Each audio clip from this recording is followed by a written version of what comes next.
അപ്പൊ ഇന്ന് ഇടുക്കിയിലെ വീട്ടിലാണ് കേട്ടോ. നമുക്ക് ഇന്നൊരു ഈവനിങ് വാക്കിന് പോവാം. ഇന്നലെ നല്ല മഴയുണ്ടായിരുന്നു, ഇന്ന് അത്യാവശ്യം കാലാവസ്ഥ നല്ലതാണ്. അപ്പൊ നമുക്കൊന്ന് പോയിട്ട് വരാം. കൊടയൊക്കെ എടുത്തിട്ടുണ്ട്, മഴ പെയ്യോന്ന് അറിയത്തില്ല കേട്ടോ. ഇവിടെയൊക്കെ ഉണ്ടല്ലോ, ഓരോരുത്തർക്കും ഉണ്ടല്ലോ ഒരു വീടും ഏക്കർ കണക്കിന് സ്ഥലം ഉണ്ടായിരിക്കും. അപ്പൊ കൊറേ പറയുമ്പോ നല്ല രസമാണ്. കാണിച്ചു തരാം. ഒരുത്ത മോനുണ്ട്. ഇത് കണ്ടോ, ഇപ്പൊ മെയ് ജൂൺ മാസത്തില് നമുക്ക് ഏലക്കയുടെ സീസൺ അല്ല കേട്ടോ. ഈ ഒരു മഴ കഴിയുമ്പോഴത്തേക്കും സീസൺ ആവും, വിളവെടുപ്പും തുടങ്ങും. നമ്മൾ ഈ പോകുന്ന വഴിക്കെല്ലാം തന്നെ ഈ സൈഡില്, രണ്ട് സൈഡിലെ ഏലത്തോട്ടാണ് കേട്ടോ കാണാൻ പറ്റുന്നത്. ഇതിൽ ഒട്ടുമിക്ക എല്ലാവരുടെയും വരുമാന മാർഗം എന്ന് പറയുന്നത് ഈ ഏലക്ക തന്നെയാണ്. ഞാനിപ്പോ ഈ ഇരിക്കുന്ന സ്ഥലം ഒന്ന് ശ്രദ്ധിച്ചു കേട്ടോ.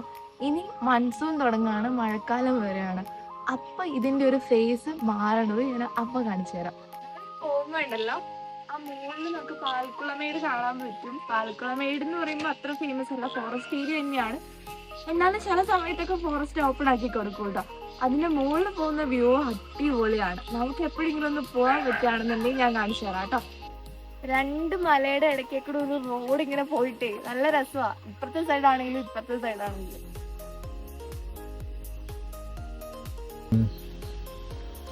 വണ്ടി കട്ടുപറിച്ചത്. അങ്ങനെ ഇന്നത്തെ ഈവനിങ് നമുക്ക് മഴയൊന്നും കൂടാണ്ട് തട്ടി മുട്ടിയൊക്കെ വീട്ടിലെത്തി കേട്ടോ. ഇന്ന് ഈവനിങ് ഇതിലൂടെ നടക്കാൻ പോയില്ല, എന്തെങ്കിലുമൊക്കെ സ്പെഷ്യലായിട്ട് കിട്ടും കേട്ടോ. അങ്ങനെ കിട്ടിയതാണ് ഇവനെ. എങ്ങനെയുണ്ട്, ഇവൻ വീട്ടിൽ പോകാൻ തോന്നുന്നു കേട്ടോ.